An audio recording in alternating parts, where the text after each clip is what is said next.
This is the stability chart. On the left axis is the axial depth of cut. On the lower axis is spindle speed. And then we're using the full slot radial width of cut. This is a 3/4 inch 3-flute end mill. So the first limit we're going to put in is the tool length limit. This insert has a 400 thousandths maximum depth of cut, so that's represented by the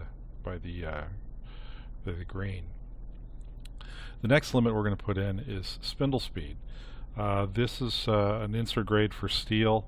It's limited to, their high limit is 800 surface feet per minute, and that translates to a little over 4,000 RPM in this machine. The next limit we're going to put in is the torque and power curve of the machine. So we embed that into, we measure that in our software, and then this is represented by this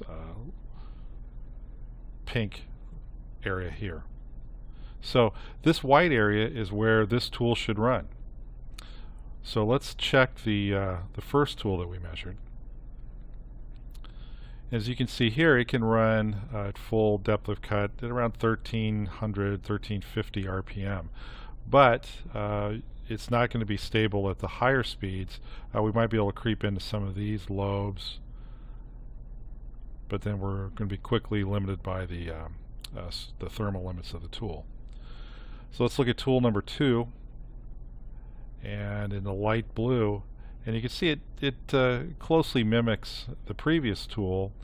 Still has the same conventional region, about 1300, 1350 RPM. You can run at full depth, but then we lose some stability as we go faster. Let me turn off tool number 1 so you can see this more clearly.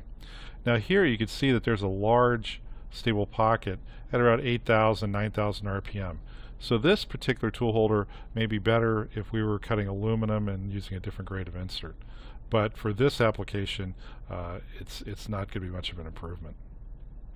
So finally, let's look at our third tool that we measured. Again, these are all the same tool, same inserts, same machine tool, just different tool holders. So here's the third tool. It's in red. As you can see, it's quite dramatically different. Let's turn off the other two so you can see. Yeah, this tool is very robust and would be able to handle the all the white area of speed and depth of cut. And also, it could cut the full depth of the insert way up here close to 8,000 RPM. So if we're cutting a different material where we had higher thermal limits, this tool would be very robust.